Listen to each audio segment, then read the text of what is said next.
Today is Saturday, November 6th, 2021, and it's 9 a.m. Mountain Time, and we're excited for Crafting the One-Person Show being presented by Omar and Lori Hansen. They have been doing one-person, two-person, three-person shows for a long time. I've attended several of them myself, and I always am delighted. And I have been really looking forward to this. So if you're here, you probably already are aware of them, or you know it's amazing. I like to give them much time. So let's put our hands in the air and let us welcome them. Thank you, thank you. If you have questions, you can put them in the chat. We are going to answer them towards the end because we are a fairly large group. It's going to be better to answer questions towards the end. But if you have them as we go along, please put them in there. And in the chat, you'll see that there will be a worksheet. I'm going to put a link eventually because it'll be something you'll want to follow along with. And I'll explain more as we get there. So again, Omar and Lori Hansen. Yay. Thank you for coming. You can hear us, right? Everyone can hear us. Right. Okay. Very good. Well, we thought we'd start off just quickly introducing ourselves. So you know a little bit about us. I think we know about half of the people here and about half we're not familiar with. So thanks for coming and we're glad to meet you. We are Lori and Omar Hansen. We go by the name of the Great Bear Folk Theater when we do this type of performance. We've been storytelling for what, 25 years, somewhere in there. And we have done primarily tandem storytelling for a long, long time. And then we found that there were things that we each wanted to explore and branch out on and to do our own things. So we have been doing one-person shows or 2 or 3 people shows now for about what? Well, we began actually for 20 years. We are both retired and just so tired. But we were 20 years at Brigham Young University, Idaho. Began as Rick's College, some of you know. I was hired there in 1996, and we retired 3 or 4 years ago. We taught what was called the narrative theater program. And it was about that time that we were introduced to the storytelling community. And so it was really wonderful for me because we created this, what's called the Narrative Theater Company. We ran a children's theater for 20 years. Lori was the director. I was the acting teacher and the writer. And we were able to tell stories, readers' theater, narrative type theaters. And we love that idea because we are theater people. So people know to stay away if they want to. But we also, one of the things that's great about that is that to me, theater sometimes, or even storytelling is kind of defined too narrowly. And we wanted to say, no, you know, there's lots of different ways to tell a story. But when we were introduced into the storytelling world, we absolutely fell in love with it. And so we're talking about some of the tellers we've known and how they have affected us in structuring their stories. And I'll let her speak for herself. I'm a structurer. I don't like to start writing a play, a story, whatever, unless I know at least the ending, and I like to know where the points are. I know in the novel writing world, they call the other side of that pantsers, which means by the seat of your pants, you just start writing. And that's interesting. So anything else about us that we wanted to say? No, that's enough. That's way too much. I do have 3 degrees. So if anyone's interested, we can get into that. Yeah. And I have the poundage on my body that got you those degrees. So we thought we'd take a minute and tell you about some of our one-person shows that we have done. Sorry, these glasses are so neon. They're like, they cost a lot. They were $1. Yeah. Okay. So anyway, when we did finally start branching out into our own things, the first one that we did was a project that I did myself that was very dear to my heart called Becoming an Honorary Crone. And that was a collection of stories that focused on women and their journey as they progress from maiden to mother to crone in that tradition. And the thing that made that one fun was I got to choose the stories that I wanted to tell, and because I found a lot in my own personal stories, they all sort of focused around this theme. And so it was fun to take stories that I love and put them together and form it into a one-person show. The most difficult part of that was the transitions between the stories, to tie them together so that it had a story arc and that it flowed from the beginning to the end. Yeah, and I will say, you can even hear in the way she described that there's a structure to that, maiden to mother, the crone. And we're going to talk about that very soon, about maybe writing a log line or a pitch line or an elevator pitch. The next one was that we wanted to talk about was a piece I did called Ballad of a Meadow. And when I was a young college student at BYU, actually in Provo, I had always heard about the Mountain Meadows Massacre, and it was just something that was so interesting to me. And I, and so that for years and years and years, I wanted to tell that story. Didn't know how to tell it, but I decided to do it as a one-man play. And I also am a songwriter, and I a good deal of what I do as a single teller is musical. And so that play is a one-person play with guitar and original folk music. I like to say it's folk music, but at least it has the sound of that. That was a great piece for me. I love doing it. And then I'll let her talk about her next piece that she just finished. And he actually tells that through the voice of one of the people that was there. Yeah, Nephi Johnson. And then goes into other characters as the songs allow. And so there's the through line of Nephi Johnson, the main character, telling this story from beginning to end. Yeah, and the thing that I loved about when I researched it was that one of the last things that Nephi Johnson said as he was dying was blood, so much blood. It had affected him that much. And it's just a story that I wanted to tell, and we'll talk about that later. Yeah. So and then the third one, we'll go through these more quickly. The third one is one I just completed and just performed to rounding success. Is called I Be a Witch, and it's the story of my 11th great grandmother, who was an accused witch in Salem, and her story. And it is very dear to me because it was my ancestor, my 11th great grandmother, and it is told through her voice in the first person, but she does have conversations with other characters, so I will become a couple of other characters interacting with her, it's a great through the piece. But it's her story from the time she was arrested until the end. And one of the things we want to talk about is, first off, the difference between just a series of stories that you do in an hour, which is what, many of you know, you go to a festival and you have an hour slot. We're talking about a story that is literally something that stands alone, that you can't, it's like a great children's illustrated book. If you've ever seen Where the Wild Things Are, I used to read that to my little boy, and he loved it so much that it got to the point when he was like 3 years old. He read the story. He had it memorized. I just turned the pages and he wrote it.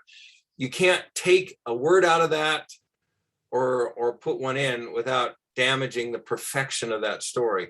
So, and we're not trying to say you have to be perfect, but you really need to look at this and say, what do I take out, what I put in?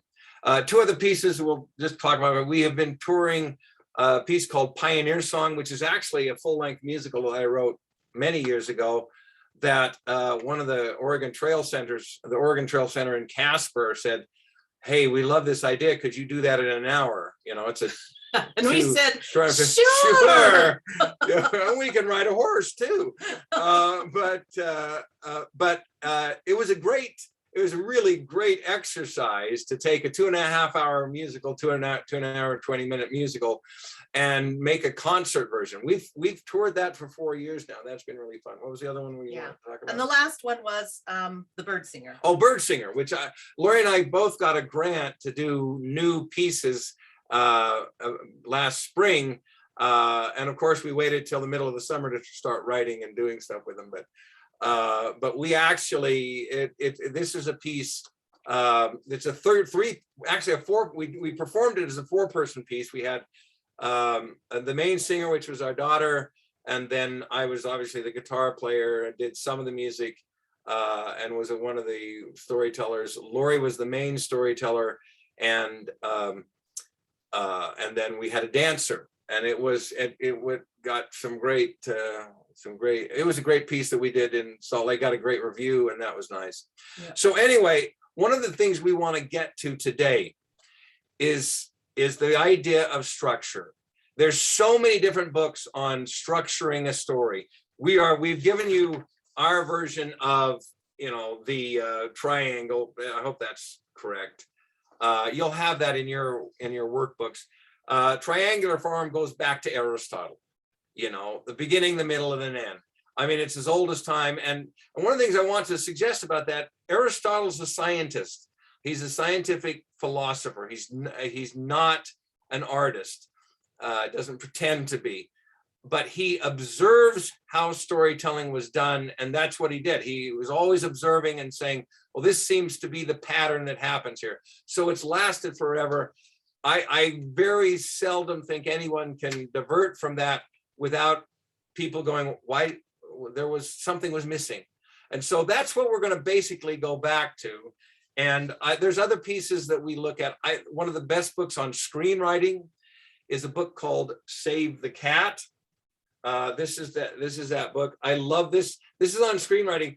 I even like the one more. The writer of the screenwriting book is now passed away, but there is a young novelist, a young woman who has taken it and put it into novel writing. I love that.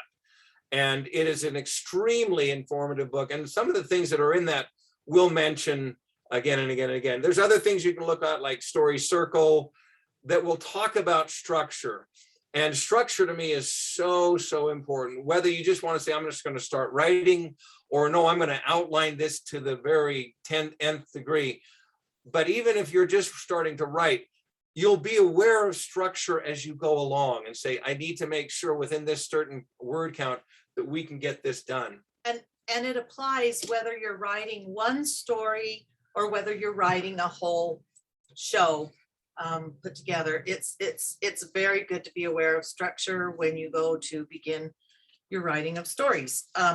Okay. So what we want you to do, first thing we want you to write down. And this will be something you'll think about all during this, but I want you to think of a story that you could say, this would be a good idea for a one-person play. And start with a one-person play, because obviously, if you want my opinion, it's always a little easier to add people to what tends to become what's known as a reader's theater.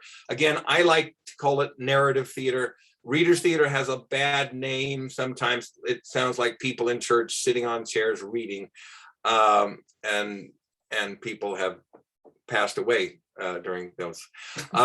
So what I would like to say, though, is that makes a little bit, but we want you to think about writing what's called a log line, an elevator pitch, or just a three sentence synopsis.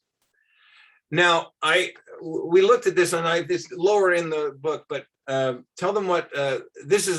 It could be apocryphal, it could be true, but they had a competition. Ernest Hemingway and some of his friends had a competition about who could write a story in three sentences. 3 sentences. Some of you will heard this, but those 3 sentences are. This is what Ernest Hemingway said. It's written down there. For sale, baby shoes, never used.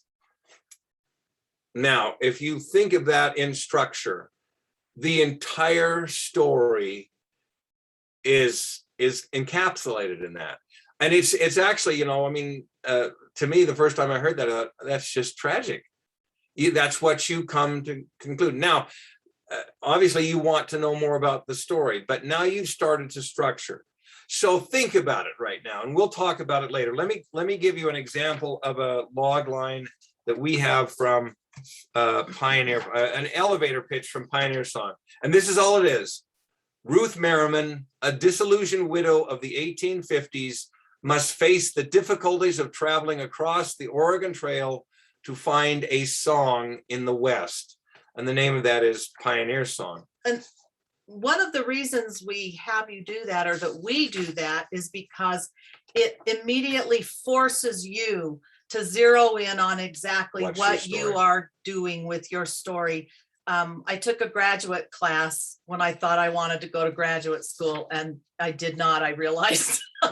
But one of the exercises the professor had us do is we had to write the story to Ibsen's A Doll's House in 2 pages. And then we had to write it in 1 page. And then we had to break it down into 1 paragraph. And then finally 1 sentence. And that was really difficult for me to do because I always want to tell everything. But what that forced me to do was narrow it down exactly to what that show was. And I think this is an extremely good exercise for anyone beginning a 1-person project, because it gives you the pattern, or the what am I trying to say? Well, it gives you it gives you the outline. Yeah. Right away. Yeah. And so you won't spend a whole lot of time, I think, with that overriding. Now, I tend to write, when I write a show or a story, I write everything I want in it. And then my method is to do that and then go back and cut what's not essential, what doesn't move it forward. Yeah, I love a quote from Neil Gaiman, who says on his class that he teaches that a second draft is the means whereby you make it look like you knew what you were doing on the first draft. And I think that's a really great thing. There's a great book called Bird by Bird that she bought from me once, because we're both birders, and she said, "Oh, I think you'll like it." Well, it's about writing. And what she says in the book, and I'll clean up the language, but she said, give yourself the right to write a really bad first draft. And I think that's she important. uses the S word. Yeah, and I think that's important. I really do. And in fact, the longer I've gone along, the more I have just written fast on a first draft. Just don't go back. Don't worry about a word here and there. I still do that. I worry about words. But you can do that later. Now, again, all of this is, you have to fit into how you like to do it. I simply am not one who likes to write out a gigantic synopsis. I probably should, but I tend to start with an elevator pitch. Then I think about structure.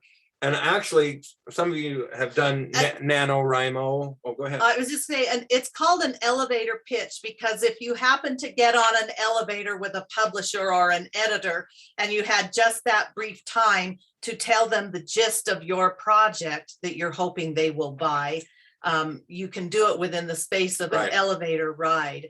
And so it's really 2 or 3 sentences that describe your story and the gist of it, and even thematically what it may be. Well, because all of us have had the experience of someone saying, "Hey, I'm writing a novel," and then they start going to tell you about the novel, and 10 minutes later, they're no longer your friend. And so the point being is, get it so that someone can say, "Wow, what else happens?" Yeah. Because that's how you can. And in the screenwriting world, they call it a log line. And they absolutely depend on those. So you cannot get along without a log line in the screenwriting world. Well, and remember that you're actually doing this at this point for yourself. Right. For yourself. Right. And just to do that. So think about what you would put in as a log line for your story. Now, we have this a little. Oh, go ahead. Oh, I was just going to say, I wanted to read yours from Pumpkin Man. He's yeah. in the middle of a children's middle grade novel called The Pumpkin Men. That I'm actually writing as a screenplay too. Yeah, and I was going to just sit here and tell you all about it, but instead I'll read the elevator pitch. He says, a bookish, lonely fifth grader spends his time avoiding interactions with anyone but his best friend, till his life and dreams are invaded by an eloquent dragon, his minions of horrifying pumpkin men, and a 500-year-old Viking. So that lets you know right there, this is an adventure story. It's got a boy that's challenged in a little way, socially confused or lonely, and that a dragon's in it.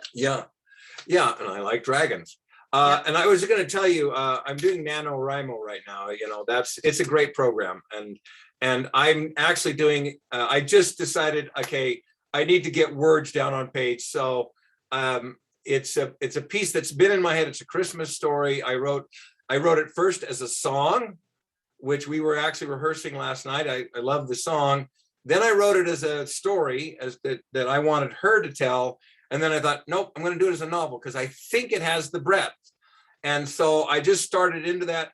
But as I was doing it, I was thinking about this exercise. I thought, okay, you're doing it without an outline, but you better darn well every point say, okay, this is where this has to happen. This is where this has to happen. And so it's kind of fun trying that right now. And yes. NaNoWriMo is where you write a novel, 50,000 words in a month. And that's a real challenge, but it's a great one if you have a chance. Okay. So let's delve in now to dramatic structure. As you can see, if you have your handout, you can see it right here on this. And I also want right there. And I'm going to interrupt about the handout. So earlier, but as people joined in a little bit later, I'm going to put in the Zoom chat again that link that has that, and it will actually have the worksheet as well as the triangle that they mentioned before. So I'm putting that in right now. And there's a Word and a PDF of the worksheet. And then you'll notice that there's the triangle one itself. Go. Okay. I just wanted to mention too, as we go through this dramatic structure a little more in depth, I attended an amazing week-long workshop with Donald Davis, and he took us through his circular pattern of people, places, problems, and so forth, which was really actually another way of defining dramatic structure. Yeah. Some of storytellers use this. You can take a story from any of your favorite tellers, I would at least suggest, and sit down and analyze it. Where is this? Where is this? Where is this? Where is this? And you will find it in their story. So that's a good exercise too, because if you can identify it in someone else's work, it'll help you in writing your own. But anyway. Well, and I wanted to say too, if you're interested in this book, and I would get the one on the novel writing, unless you want to do screenwriting, they're both great. She literally goes through great novels and points out where those, and she doesn't call them plot points, but where everything is. It's a great book to kind of say, oh yeah, that does happen in that book. I remember that book, this happened. So we'll look at that. And then we better get started on the points of it. But I also wanted to say, in something as complex as a novel, it's there, but you can literally find dramatic structure in Little Red Riding Hood. Oh, absolutely. It's got exposition. It's got all of the elements that we're going to talk about right there in Little Red Riding Hood. So let's. Yeah, well, let me say and I'm going to say one other thing too. And we have a safe word. So if either of us is talking too much, and we know who that is usually, the word is rhubarb. And if you see us going rhubarb, you'll know that someone's talking too much. Feel free to write it in the chat. Omar, rhubarb. Omar. In the theater world, there's a play that everybody says this is a play that breaks all the rules of structure, and it's called Waiting for Godo. And I love it. It played Pozzo in it when I was at Cal State. I love that piece, but I can tell you the plot points are there. It's there, and it's a very long piece. But I've thought, could you not have written this a little shorter? But when you go through, you say, I don't know how you take this out. So yeah, it's there in almost everything, and in all good storytelling, you'll see that. So we've talked about it enough. Now let's jump in. The first element of dramatic structure is exposition. Exposition is everything your reader or listener needs to know in order, what? Stuff with opening. Okay, yeah, it's with the opening. Well, I've written this down here. Okay. It's everything that they need to know for your story to begin. One of the greatest ways this is done is once upon a time. That immediately tells us that we are in another world, we're in another dimension or another environment. So we're ready for our brain to now move into a different framework. So it's everything that your audience needs to know to be able to understand the world that you are taking them into, the people, the places, and once upon a time I mentioned, and this is where we meet your main character. Do you want to take? Yeah, okay, and that's you have on the triangle, it says opening, and one of the things I love about Save the Cat, and either if it's in the screenwriting one or the novel writing one, it says opening image. I think that's really important, because think of it as an image, not as a telling, but as a showing. What's the image you want them to have? For example, in a novel, I've taken whole workshops in novel writing where they talk about your opening line, and you have, it was the best of times, it was the worst of times, call me Ishmael. Those are images that people say, oh, I got to read more about this, I want to read more. So be careful about openings. You may not right now want to say, no, I just can't find the right image, but have at least some sort of image and then go on. You can, and again, you're going to write a second draft. So don't be afraid to say, okay, that's not as clear as I want it to be, but I want to go on. And that's the way I am. I do not like to belabor structure if I'm not ready. And then I go back, and that's been an amazing part of what I do. I think if you go and listen to any one of Donald Davis's stories, Bill Lepp's stories, Bill Harley's stories, you will find that they take just a moment in the beginning to set up that situation or that world, and we meet Bill and Skeeter, or Donald and his uncle or his parents or whatever, and so then they're ready to move into the next part of the story. And one thing we want to talk about, the fact that in the exposition, and this comes from Save the Cat, the theme is stated. Theme to me is so important, and we're going to talk about that in a second, because we don't usually think about it then. But and one of the things I would like to say about deciding what story you want to tell, don't be afraid to start a story based on a character as opposed to a plot. You might want to say, oh, I want to tell this story. Or you might want to say, I want to tell the story of this. I'm going to do a one-person show, a musical one-person show on my uncle, who I was named after, Omar Hansen, died in World War II. And we just barely got a document from the Army later, it was actually a year and a half ago, I think. And we found out exactly how he died. And so since then, I'd always wanted to write it, but I thought, okay, now I have to. So you can do a story about a character or an idea. I mean, that goes closer to theme, usually within an idea, or you can do a place. You have in the theater my favorite play in the American theater is The Crucible and Our Town. And literally Our Town is what they say, this is about our town. So you may want to start with that. Now you're going to fill all of those things in. You're going to have characters and plot and so forth, but don't be afraid to say, no, I want to write a story about this. I think our tendency, and I actually think it comes from our childhood reading class experiences, is you're asked to read a paragraph or whatever, and then the first question is, what happens in it? And sometimes plot is truly secondary in the story, and so so if you don't know the exact plot from the very beginning, it's okay. And this is where structure comes in, and you can structure it as you go along, or you can say, no, I've got this idea, now how do I structure that? And that's great. So, and then it also, we wrote down in here, this is where we learn, what does your main character want? Yes. What do they want? And here's the thing. In Hamlet, we find out that Hamlet's main need is to get revenge. That's the dramatic question. Will Hamlet get revenge? It actually changes after the fourth act. And I don't want to go into that, but I love the way that, and see, we also say that the main character may think they want this, but the audience knows they need this. We just read a wonderful children's middle grade novel called Matilda Bone.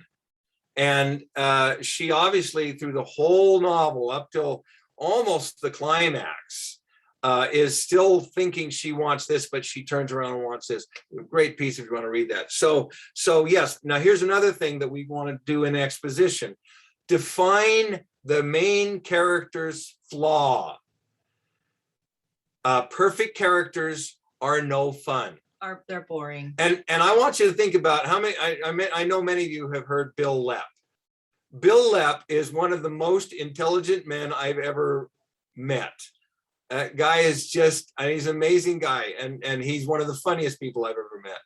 And I think comedians tend to be very intelligent and horribly unhappy. No, I'm kidding. Bill's a very happy guy. But when he tells his tall tales, the character is him, but it's in a whole different world. And him in that world is not particularly intelligent. And he lets us know that again and again and again. He writes it that way. It's amazing to look at how he creates this character. If you just saw his television show that he just did, which was absolutely wonderful, you get the same body language, the same voice, but you get the more serious, I'm in reality Bill Lepp, not the character of Bill Lepp. Mm-hmm. Yeah. We attended we brought him here to the college one year, and he did a workshop. And great workshop. Yeah, he spends 6 months. 6 months on a story, and that is a person who literally scrutinizes over every word in the story. And yet when he tells them, they seem so spontaneous and just fresh, but they are extremely well crafted and structured. And so I also just want to mention, so we've talked about exposition.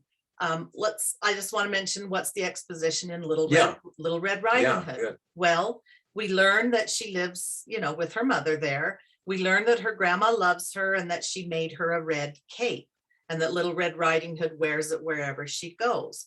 And I guess that's basically it. But think about it too. What is Little Red Riding Hood's flaw?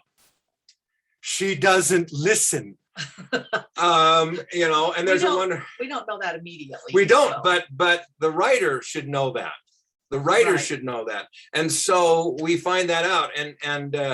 And so, yeah, it's very clear that she's going to break the rules. And that's important to that story. It's endemic to that story. Just on a personal note, I have to say, what is up with her mother? Here, put on this red cape so everyone everywhere will be able to see you, including wolves. But anyway, that's my own personal.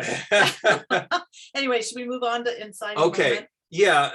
So if you have any questions on exposition, write them into the chat or jot them down, and we'll try and we are going to get to theme, but before we go to exposition, within the exposition, within the opening, somewhere state your theme, and we'll talk about it in that in just a second. So after exposition, after you've set up this world, we meet your character. We basically know the world they live in. The world they live in and what they want. Then we move on to the inciting moment. Inciting moment. And that is the moment where the action of the story begins and propels them onto the hero's journey, or whatever their quest is forward. The moment in which the main character is propelled into a journey to get what he or she wants or needs. And this is where we also find out what is getting in their way. There has to be a conflict of some sort in your story, or it's just flat. And who or what is the antagonist, Yeah, the element or the person that is getting in their way? getting in the way of the dramatic question. Now, it can be another person, it can be an object. It can be the person themselves. The person themselves, an idea. What is preventing them from getting what they want? And so there needs to be a sense of urgency that I cannot go back. So once you've gone to the inciting moment, the old world has gone away and a new world has begun. Normal is no longer normal. So Yeah, I guess I would say in Little Red Riding Hood, that's my favorite folktale, if you don't know. rhubarb.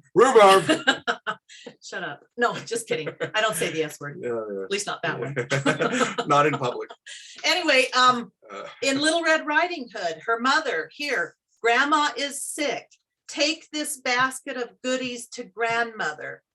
Don't dawdle in the woods. That's pretty much the jump off point for the adventures that happen to Little Red Riding Hood. Yeah, and in the great musical Into the Woods, there's 3 lines, and I always can't quite remember them, but in the beginning, the witch says, I love that the witch is used so many times to tell theme, and we'll talk about that in a minute. But the first thing is children won't listen, and then it's children don't listen, and then it's children will listen. I probably got that wrong, but look it up because it's a great musical. But that changes. The witch changes. Everyone in that story changes. And we'll get to that sense that there has to be a change in the main character by the end of the story. But there's this rising action. Things you say, children will listen. Oh, good. That's Thanks, in it. Joe. Thank you so much, because that's so amazing. And so, yeah, we're looking to say now, particularly in a one-person show, because here's the problem with a one-person show. There's one person on stage. And you guys know as storytellers, you control everything. So, but it's even more important in one-person show because you have to keep that rising action going. Now, it usually goes, in waves of a problem, but it's always moving towards the climax, and we'll talk about that later. So you need to identify who the antagonist is. In our town, and this is one, again, where people say, literally when it first came out, the critics said in the 1930s of Our Town, what a novel idea, a play about people being nice to each other.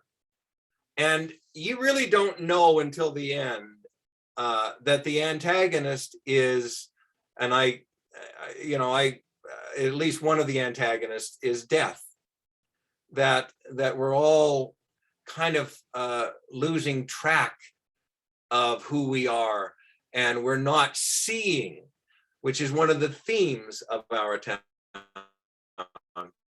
To really see, can you ever really see a moment? Can you ever really see a person? And that's why I love that. So good. Okay, what do we got next? Enough here? on that? Well, I think so. Okay. Well, there'll be questions at the end, so please keep your questions, and we will be glad to answer them as we come along.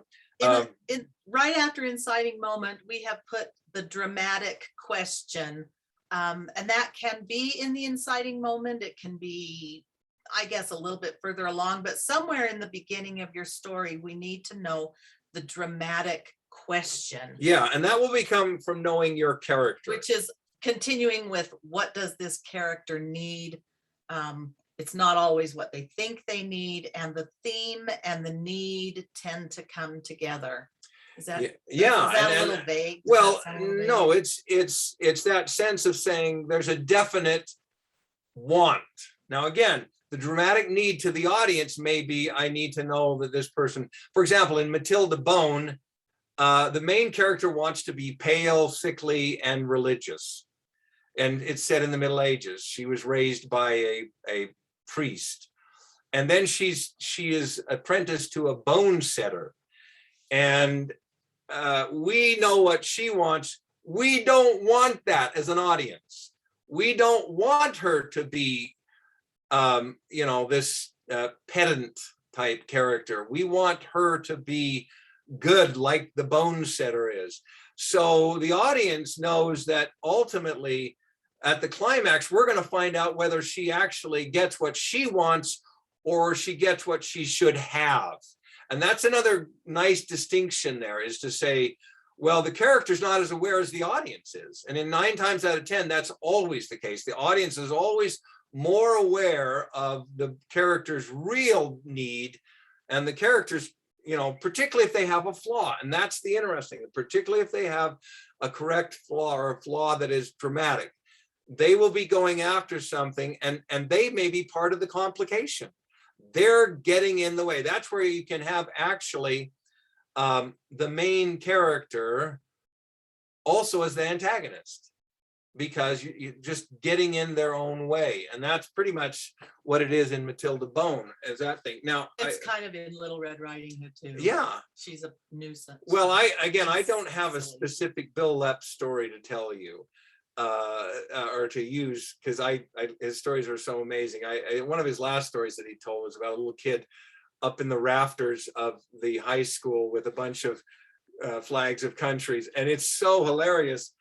But you realize, this kid's need is really what the audience wants, but everybody else just needs him to get down, and it's just this amazing story. But it's so clear that the dramatic questions. And so again, there you go. Okay. So moving on.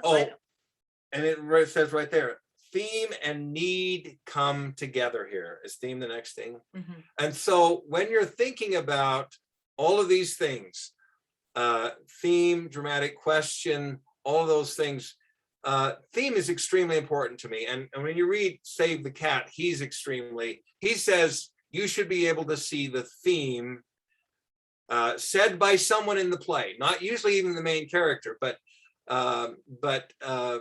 by someone in the play. And the theme is not what happens in the story, but what human element is this story about? Yeah, there's an idea that the author, the teller, wants you to think about when the play is done. Rhubarb. Yeah, sorry.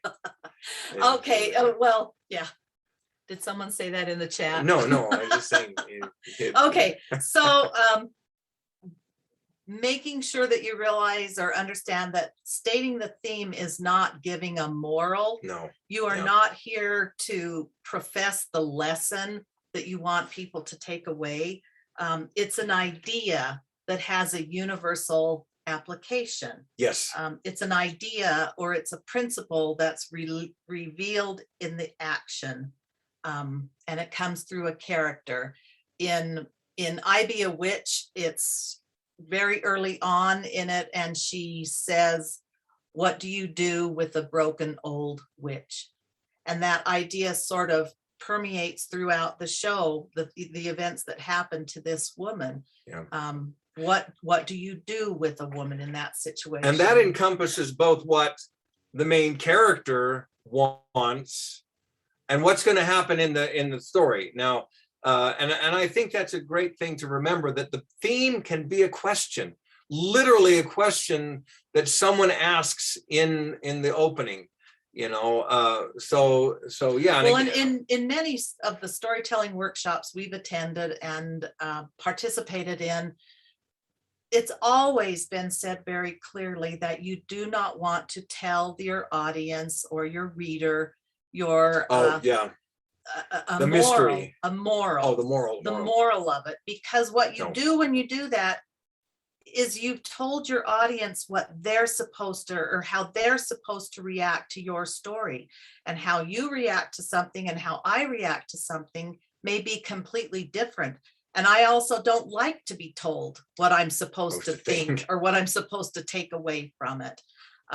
It's extremely limiting when you do that. Well, and you present the question and they will answer it for themselves. And Oscar Wilde, the great playwright, said, art mirrors the audience, not the performer. And that was part of the art for art's sake movement. But in any case, I think that's very true. You've got to let the audience make their choice. And that's why morals tend to be propaganda. You know, you don't want to have propaganda. So yeah, we've had Aesop did a great job, but don't be Aesop. You know, that's and so the point here is give the audience something to think about. Well, I love Aesop's tales, So do but I. you don't have to say the moral at the end if you know. Now there may be times when you want to, but I think for the most part, You get it from the story. you get it from the story, and you should get it from the story. Yeah, and so we wanted to talk about, for example, we said in my play, in my one-person play, Ballad of a Meadow. What did we say what was the? Oh gosh. Oh, Can a man? Yeah. Can a man be a murderer? Can a man be a monster on one day and ever find redemption? And that I defined early on, and it was so helpful in writing that piece because, and here's another thing when we're going to talk about mystery and what tell the audience, because the audience already knows the end. It's like telling the story of the Titanic. We know the end of the story, so the mystery is not whether the Titanic's going to go down. The mystery is in the character. The mystery is in, will they see the world? Will Nephi Johnson find redemption? And that was extremely important to me. And it's interesting because I even in that piece, I leave telling the details of what happened that day, that final day of the massacre, to the very end. But I mentioned at the beginning.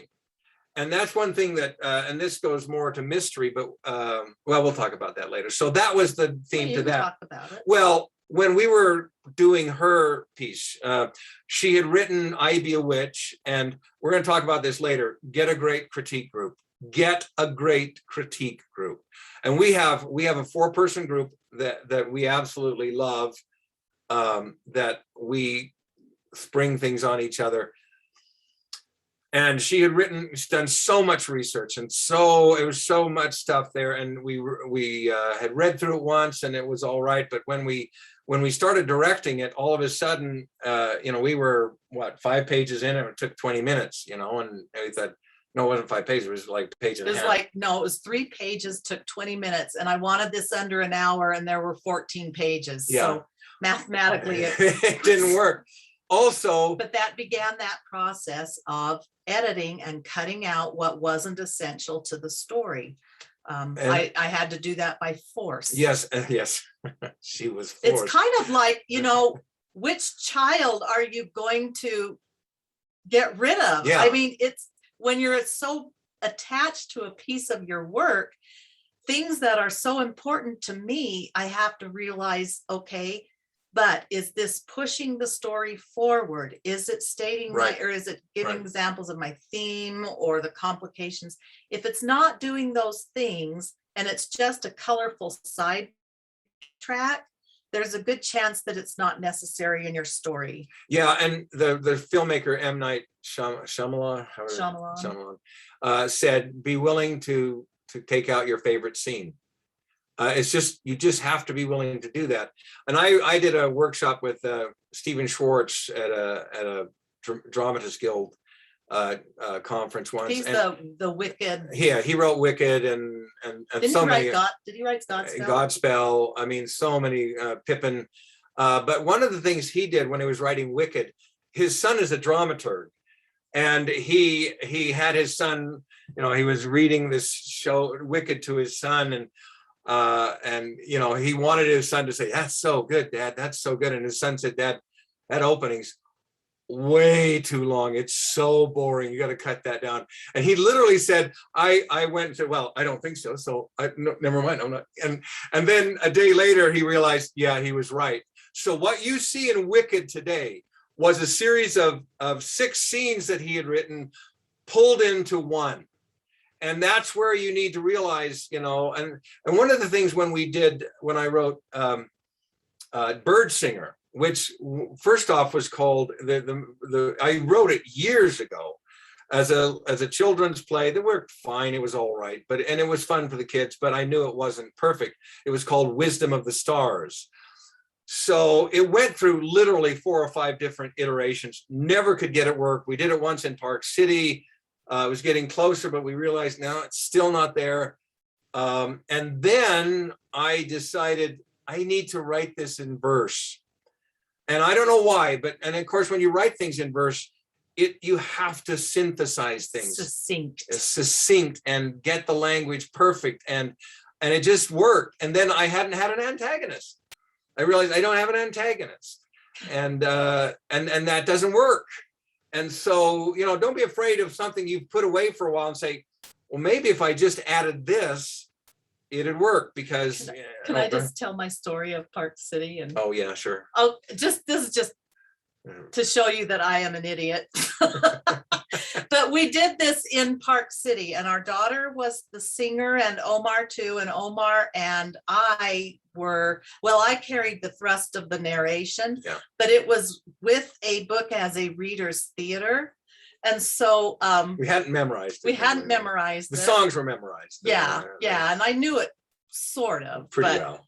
Anyway, we got there to perform it, and at a little nature center. It was at a nature center in Park City, and the only real lights they had were this series of little twinkle lights that they had wound around on the retaining fence that was behind us, which also had a river behind that. So we were competing with river noise and birds in the air. And then when we began this, I could not see the script. I could not see it. And so I tried really hard, but oh my gosh. That's why I have to say our daughter is she can go crazy off stage, but on stage, she is a trooper. And so Isabel and I were looking at each other going, well, what are we going to do? What are we going to do? And so it worked out fine. But, large pieces of the thing went out. We had to but it went fine. But I still realized, as imperfect as the performance was, no, the structure's not right. And so the theme of, getting back to theme, what did we say the theme of Bird Singer was? There's a line in there 2 lines. And a lot of times when I'm doing musical things, it'll be in the song. And in the song, the theme for me was, I wish I could remember now the days when nights were new, when all I ever dreamed about was wind and sun and you. And then there's another quote that I did in the piece, which is, we know how very hard it is to lose both parents at such an age, but time will pass from stage to stage and you will understand. And that encapsulated what she needed to know, and this idea of time, that to get over great trauma takes time. No one ever really gets over it completely, but with the passage of time and the stages of life, you can begin to understand. Now, the character in the play doesn't like the main character doesn't like that being said. In fact, it infuriates her and it pushes her to go to the wilderness. And so anyway, the other was Pioneer Song. What did we say was the Pioneer Song? Or what's the other piece we were talking about? Well, in my in Crone, Honorary Crone, it's I refuse to get lost in a mirror. Yeah, which is something that is talked about, the movement from saying I don't need a cosmetic world. No, I need a world where I see things correctly. And mirrors are not necessarily places where you see things correctly. And that worked wonderfully. Anyway. So I really hope that you'll. Oops, sorry. I'm going to jump in a little bit. Look at the time. We still want time for the questions and answers, and we do still need to get to the business side of it too. With the crafting, with the marketing your show, because you've done an amazing job with that. Okay. So you're saying rhubarb? I'm saying rhubarb. And okay, fine. I know what you have there. So blah blah blah blah blah. All right. Let me just suggest, though, again, be very careful with theme. Be very careful with exposition to inciting moment. It's something that's going to define very well what you do later. Okay. So next one, then we'll stop yammering so much. Rising action and complications. These are the events that happen that get in the way of your character or make the stakes raised a little bit. In Little Red Riding Hood, she's tempted to go off into the woods and pick flowers. And so she does. That complicates it. She meets the wolf, and we know what happens from there. We wrote down in here, reassure them who the antagonist is, and basically what gets in the way of your protagonist getting what they want. Yeah, now look at this again. When you see this again, you'll see it says rising action, complications, obstacles. Again, that's where an antagonist becomes very important. But I also listed below that where it says debate, learning, revelation should be revelations. Oops. So all of these go on. And that's why I loved in Save the Cat, where he calls this, he's got setup, which is what we've been talking about. And then there's debate, fun and games, bad guys close in, dark night of the soul. All of those things are happening, leading to the climax. And again, I don't want to spend a lot of time on that because you're going to have to find where those things are. Again, going back to a Bill Lepp tall tale, I mean, there's just some preposterous things that go on, and yet you believe them. And there's a debate going on all the time. And so don't always think of it just in the antagonist is putting in complications. The main character is being faced with learning, debating what they should do, all the things that they're going to happen here. And that's where, you know, again, it goes this way, but you need to get that in there. This way, like that. Yeah. Like Anyway, that. so I'd say in Little Red Riding Hood, going off into the woods, going there and meeting the wolf. Grandma's eaten by the wolf. She's eaten by the wolf. Those are all complications to Little Red Riding Hood getting what she wants. And then the next one we come to is climax. The climax is the point at which everything comes to a head. And the dramatic question is usually answered one way or the other. It's the culmination of events. It's the pivotal moment. Either we realize they get what they want or they don't. Yeah, and interestingly enough, for example, if you take two Shakespearean plays, Hamlet gets what he wants, he just dies. And so it has been a different dramatic question. He's looking for salvation. He's looking to be the person he should be. And there still it's no longer revenge, it's justice. He needs justice. And interestingly enough, most times when people do Hamlet, they cut off all of the resolution.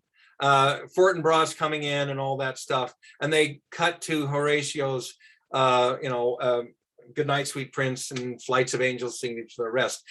On the other hand, in Othello, which is the darkest play in Shakespeare's canon, except for King Lear, Othello literally cannot face his own actions. He literally kills himself because he cannot get the thing he needs. It is impossible. So, he says to Iago, begs him to say, why would you do this? Iago doesn't answer, and Othello is dead. Dark, dark ending. And you have to decide where you want to leave your audience. And that goes back to theme. Climax resolution has to be so tightly played into theme in a very subtle way, but the audience will see it in action. Even though you may have stated it, the audience will see it in what actions happen. So the climax is the highest point of emotional action in the play, where the dramatic question is answered. And then you can go to the resolution. And the last thing is, because I know we do need to get moving on to the other things. The last thing is the denouement, it's called, or the falling action, or the resolution. It comes after the climax. It's the actions that give us that sort of moment. It's the transition back into their world. And it's also the transition for we as listeners back into our world. You've taken them to this place, they've gone through this experience with you, and now it's tied up, and we're going to safely put you back as an audience member into the world we reside in. Either through trauma or through joy. Yep. And it's always interesting to me, in drama, you tend to have more times when the main character doesn't get what they want. In comedy, usually they don't get what they want, but they feel all right anyway. And I love that distinction. Okay, so we need to, we're getting away with ourselves. And I wrote down, or we wrote down, it's a catharsis, the catharsis moment. The story is tied up. We realize how the character has changed, and we actually may have changed more than the character. And it's an easing back into our own world. And I wrote down that stories are ethereal. They're present in that moment, Yeah. and then they're gone, but they reside with you in your memory. And now there's a Greek word that I love. It's called anagnorisis, which is tragic recognition. Does the main character recognize what they've learned? Yeah. And you have to decide whether they do or not. You have to decide that. So recognition is an important part to me in the journey of your character. Let's go down to this now. Okay. Okay. That's basically story structure as written or defined by Aristotle, which I would have a hard time finding a story that's really well done that doesn't follow that structure. But now let's get to some of the things that we have experienced in ours. We wanted to pose the question, what were the difficulties in the shows that we have written?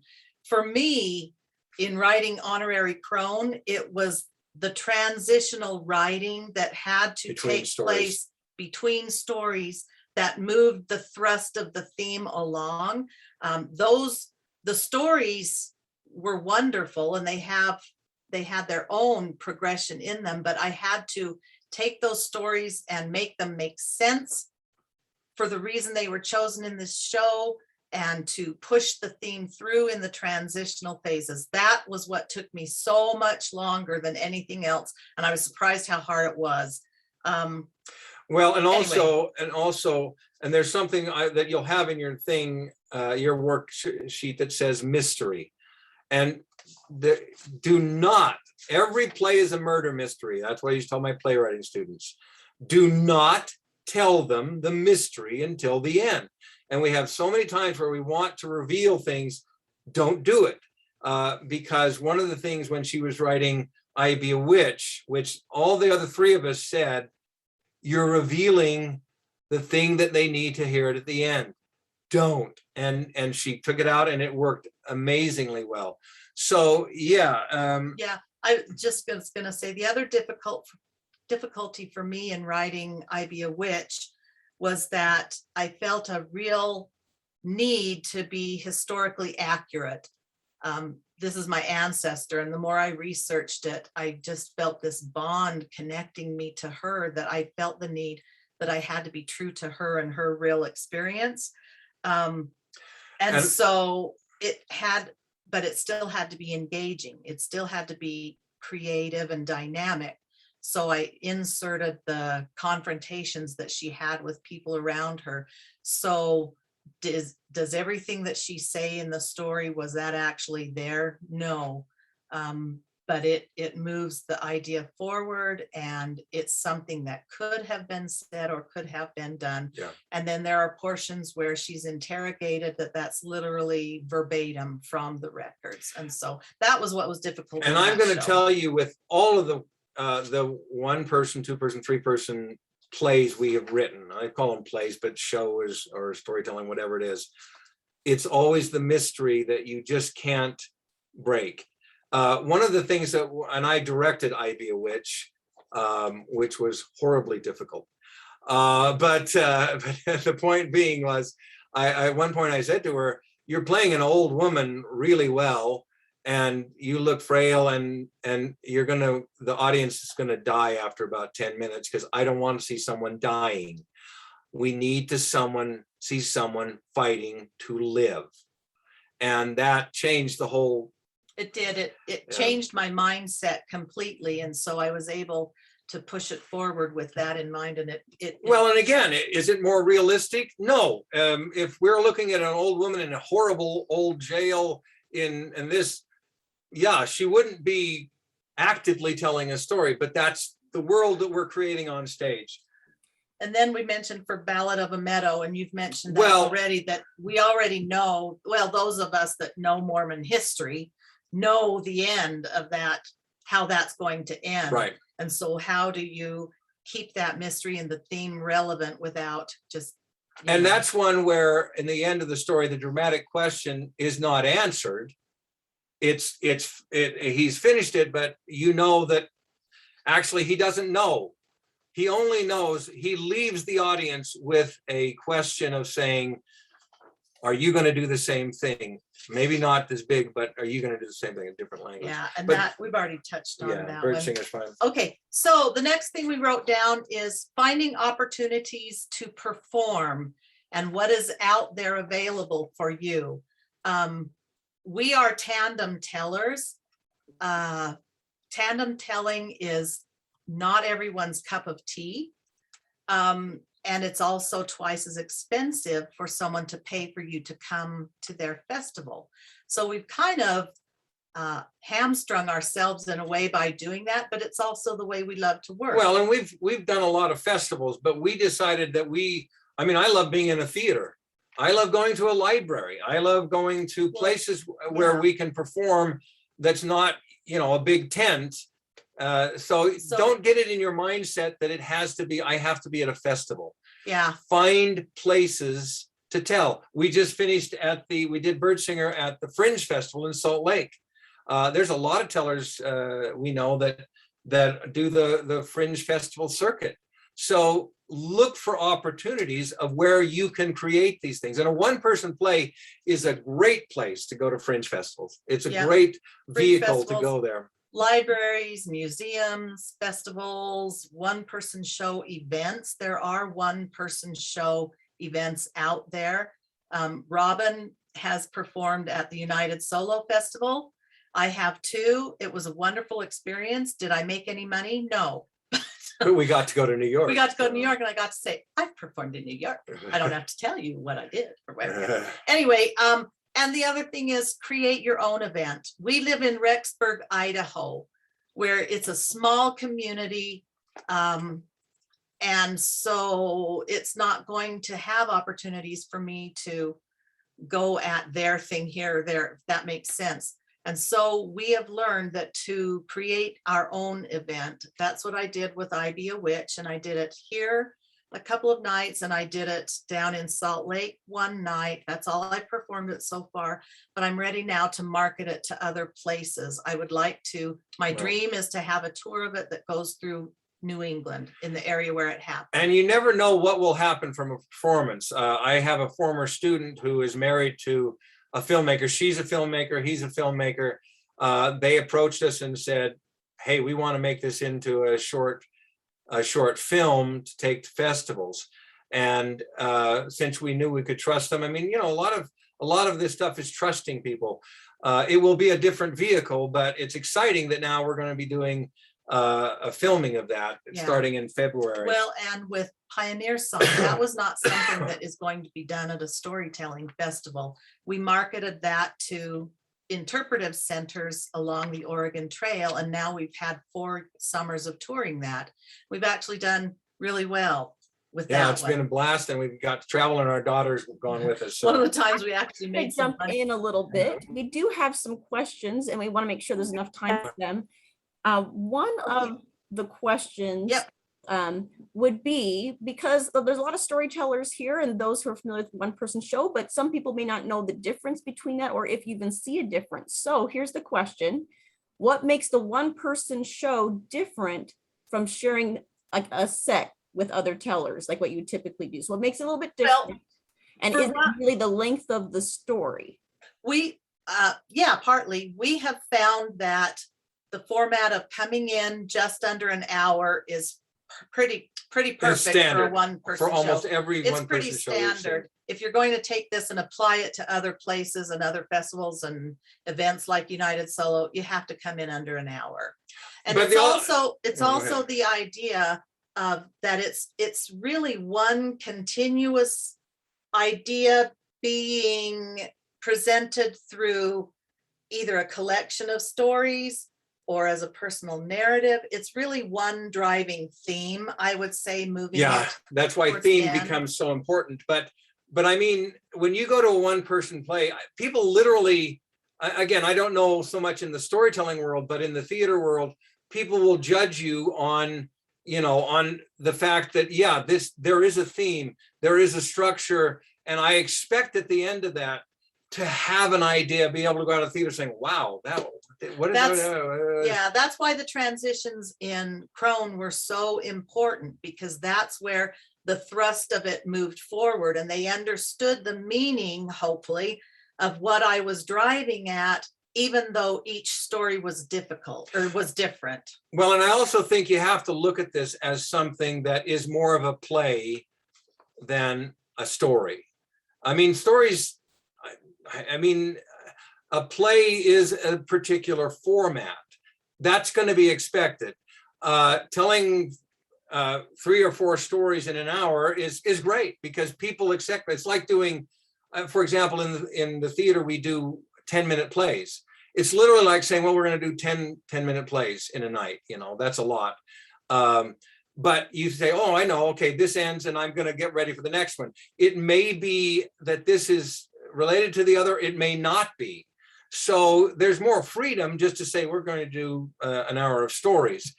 But in a one-person play, the expectation, and again, you may be able to do it, you know, in storytelling, you know, it's an hour piece.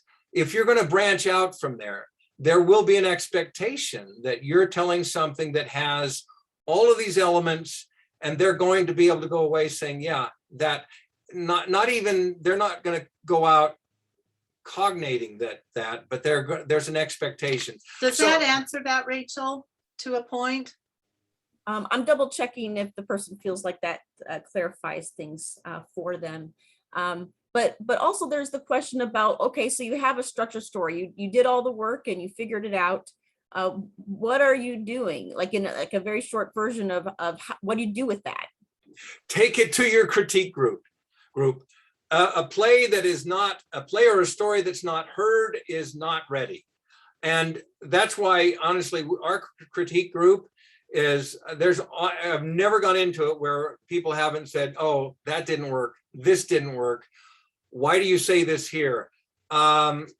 This is not complete. That is so important to me for just storytelling in general. Well, and a group that will tell you the truth. Yeah, and not just be nice and tell you what you want to hear. Yeah, don't, because everyone wants to hear how wonderful their story is, but when they tell you, you know, don't say the end at the beginning or whatever, then you have to be, and that's extremely important. And then you're also talking about leading into marketing, and finding ways to get your work out there. And we're still discovering ways.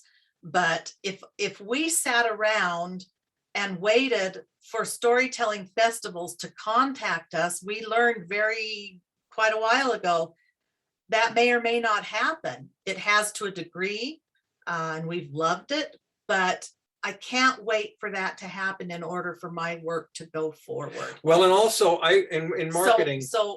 Anyway. Well, I think you can market a one-person play in some ways better than, say, I'm a storyteller. You know as well as I do, everybody's come up to the problem of, well, what's a storyteller? You know, when you say this is a one-person show about this, people go, oh, I want to see that. Yeah. This is why the witch piece has become popular. The Pioneer Song one became popular because we did it one place, and then another group said, oh yeah, we want to see that. And the neat thing is, every time we took that, they asked us back. Well, and so it's just grown since then, to the point we're almost a little tired of doing it every summer. So we want to kind of expand, but yeah.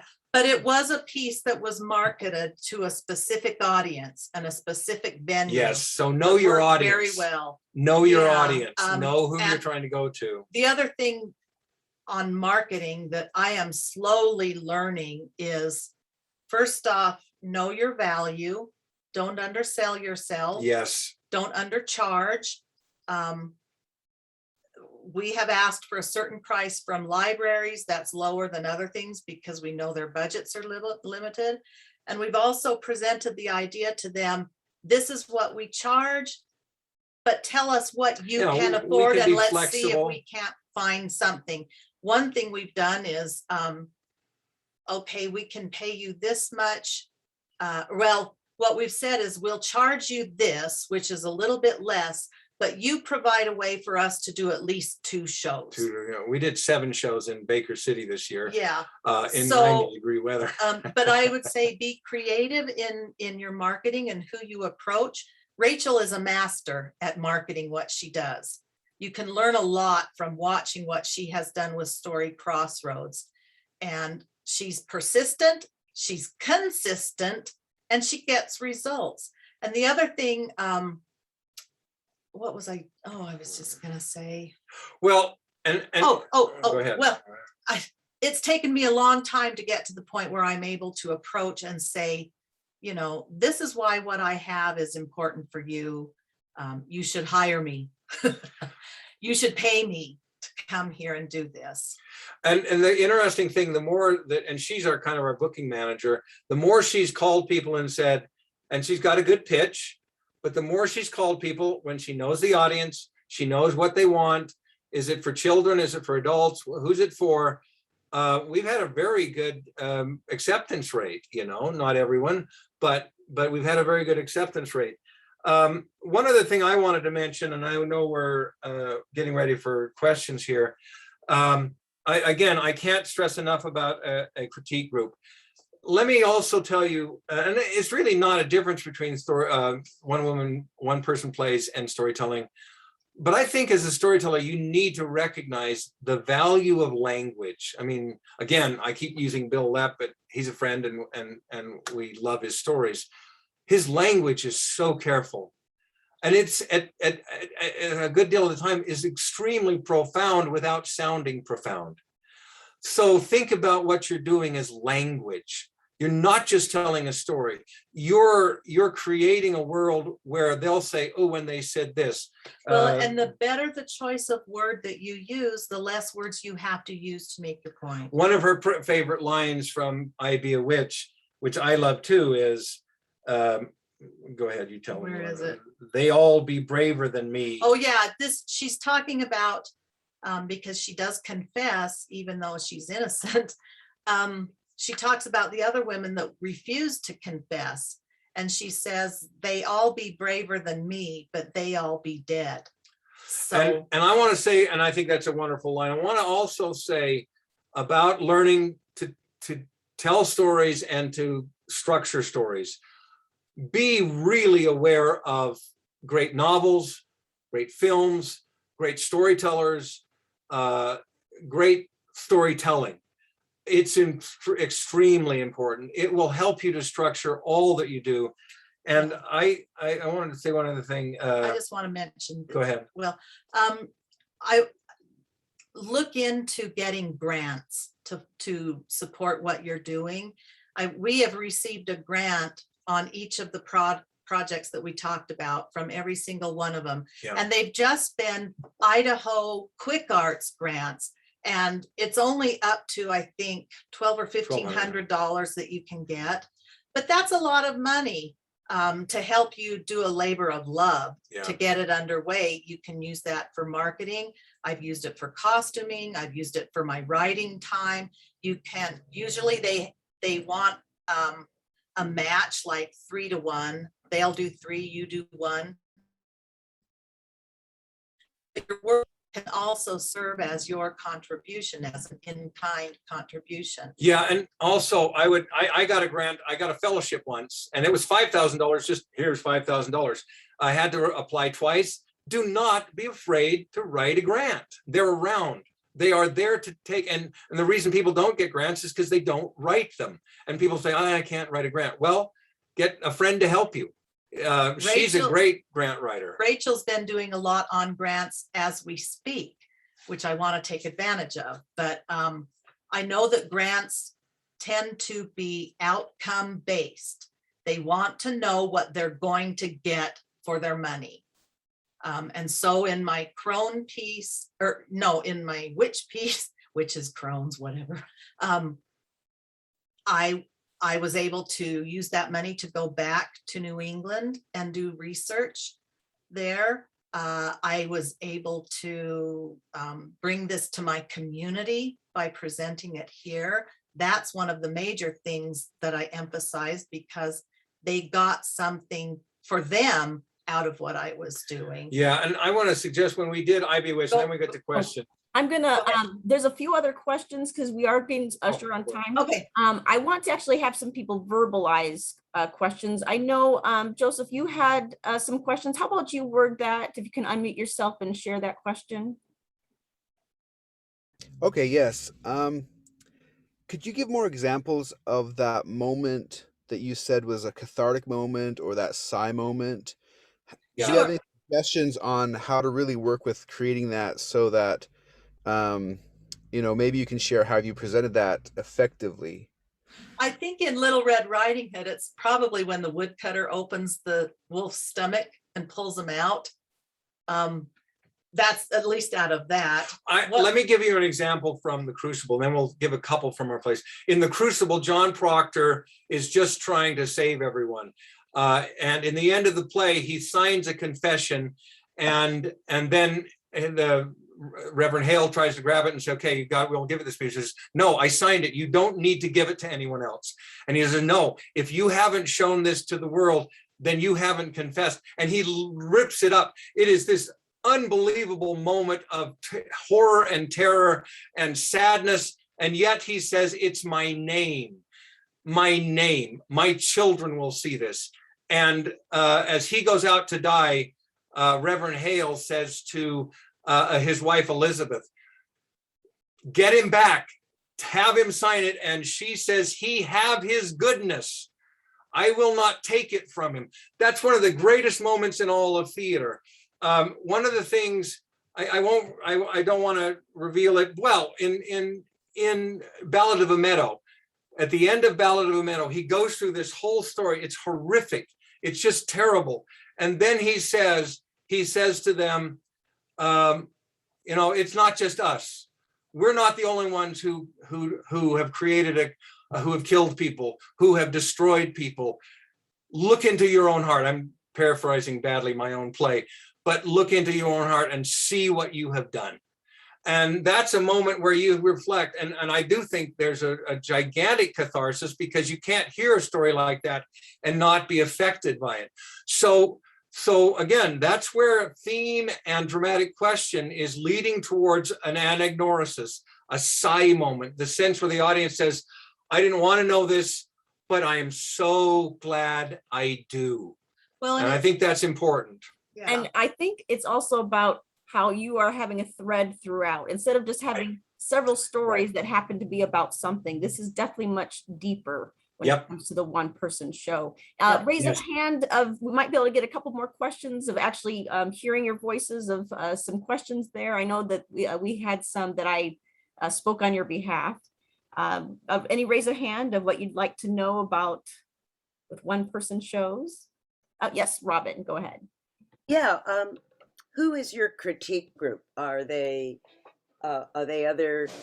storytellers, or are they playwrights? Yeah. I mean, which, and Every one of them is a storyteller. there's only 4 of us. It's me and Omar and Rob Burns, And Kira Burns. and Kira Burns, his wife, and they run the Snake River Storytelling institution group. Rob is a storyteller. Kira is a writer. And Kira's a great director too. So Rob's a good actor. We're both actors. There's a wide range of experience. And I think that's important too. Again, because, I know people don't like to hear this, but to me, storytelling is theater. Because when there's an audience and when there's a performer, that's theater. When Thespis stepped out of the chorus, he told a story. And he was the only one doing it. So find people that have a wide range of experience and that you trust in immensely. We haven't added anyone to the group because it's such a great dynamic. And I can't emphasize enough, get people who will tell you the truth. Yes. And then you don't need to hear one more time, oh, that's so good. No, you need to hear, don't say the end in the beginning, or get on with it. Rob told me one time, that's so boring. If I'd have said it, rhubarb. But let me also suggest this: do a house concert. I don't care how small your living room is. Get your critique group done, and then invite some people that have never heard it, and you'll tell how it is. Stephen Schwartz in one of those workshops says the audience is always right. So if 3 people in your critique group say, I didn't like this part, and they all say it, good chance it's not going to work. If one person says it, you can say, well, and this person disagreed with that, then you got to figure it out. But get audience. Yeah. There's lots of ways to get a free audience and say, come on over, I'll cook you pizza. And buy pizza. We've also, when we've done things like that, provided a questionnaire. Yes. So tell us And what ask the works, question. tell us what doesn't work, tell us what you like, tell us what you didn't understand or you didn't like. It's invaluable information. And that's where too, you will find whether the thread works, as Rachel was saying, whether it's just, if it's just moving thread to thread, or there's an overall thread that leads to what Joseph asked about, that ah moment. And that ah moment means I'm satisfied. I don't care if it's a comedy or whatever, but the ah moment is just, dang, I wanted to hear that. That's what had to happen. And Thornton Wilder says he wanted to write a play that people went out saying, I remember something that I had forgotten. And that's a whole Platonic ideal of his. But I remember something that I had forgotten from my psyche. Don't be afraid to try to be profound. Don't write profound, but don't worry if it is profound. You hope it is, when you say some of the lines we said, some of the things she said, don't get lost in a mirror. That's a profound thing to me. Well, of course it is. I said it. Okay, other questions. What else? Rachel. I think we have time for maybe one more question, and then I have some fun announcements. And then, of course, we have the lingering time after we stop the recording. So anyone wants one more question? This is your chance.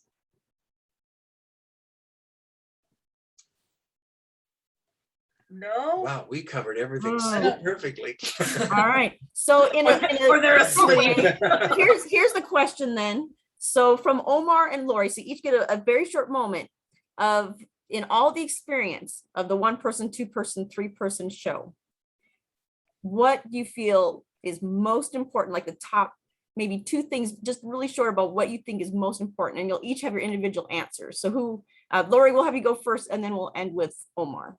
Of course you do. I guess the most important thing, is that what you said, the most important thing to me that they get? It can be like 2 things in case there's a tie. Okay, well, I guess the most important thing to me is that they understand through my experiences or my story that they have had similar things, that it's universal, that I may not have gone through what you've gone through, but I can connect because I've gone through this.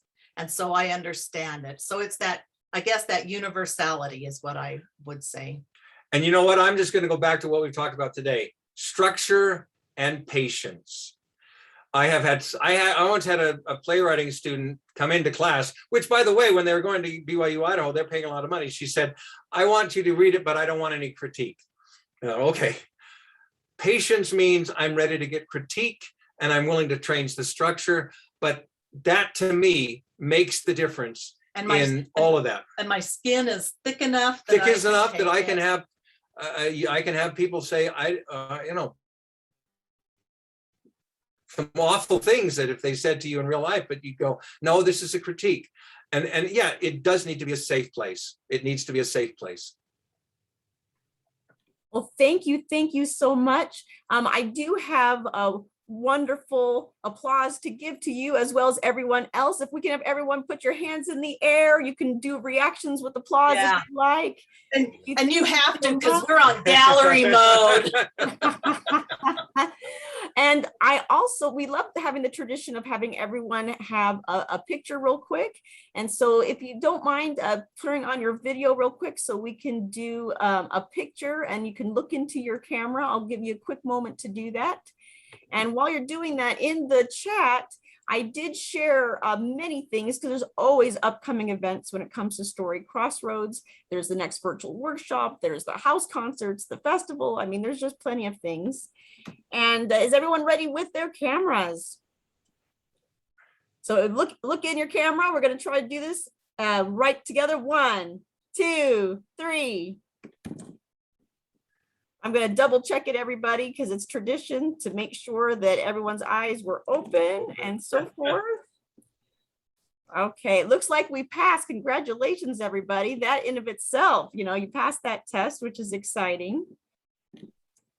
If also, maybe you've got it in your notes, but if you have any other questions that we really didn't address well enough, or suggestions or comments, you can contact us through Great Bear Folk Theater, all one word, lowercase, Great Bear Folk Theater @gmail.com. And we'd love to hear from you. This is the first time we've presented this. We'll have to refine it, but that's in the saved the chat, and you do all get the saved chat as well as the handout and the worksheet. So, and not only do we have the emails, there's also the web address and Facebook, Twitter, YouTube. So we covered you there as well. So make sure, of course, we always love the feedback. So I'm going to put it in more than once in case you missed it the first time. Super, super important because we are a nonprofit, and writing grants, that is something that we do all the time. And these things help us. And of course, well, just helps everybody. So there was someone who squeezed in a question. I think I want to answer before I turn off the recording here. Someone had asked about, Monica had asked, how did you get over the initial fear of presenting your first project? So I'll have you answer that, and then I'll stop the recording and we will go into lingering time. okay. Can I answer that really quick? Sure. I got to tell you, the first time I ever had a play read by a group was, I was a graduate student, and I had a play that I've never gone back to. I literally halfway through, I literally was thinking in my head at the end of the first act, I thought, oh, please, Lord, please let this stop. There had been no critique. I had just heard it and thought, this is really bad. This is really bad. And so, you know, there's got to be enough passion to say, I'm going to go through the process. I'm going to go through this process. And I can't stress that enough. The more you go through the process, the more you will be able to do it the next time. So don't be afraid of the process. It is difficult. It's not supposed to be easy. You know, But great tellers are great tellers because they go through the process. Yeah, if there's something that you're passionate about, my Crone piece was something that was extremely personal, but also extremely, I felt, universal, and I felt strongly enough about it that I was willing to go through the pain. And also, there's nothing wrong with nerves as long as they're for the most part under control. I've always said that if you're nervous before your performance, it means you care. Yeah. You know, you're invested in it. You're sharing, you're exposing yourself. Can I say one real quick thing? One of my favorite artists is James Christensen. I love his work. I used to sit behind him at conferences, arts conferences, and watch him sketch. But he said, you have to paint 1,000 paintings before you can paint a good one. Now, I think that's obviously you can do a little one really quick, and that's a good thing to do. But don't be afraid to have a story fail. You know, Bill Harley once told us, don't tell a story you don't want to tell.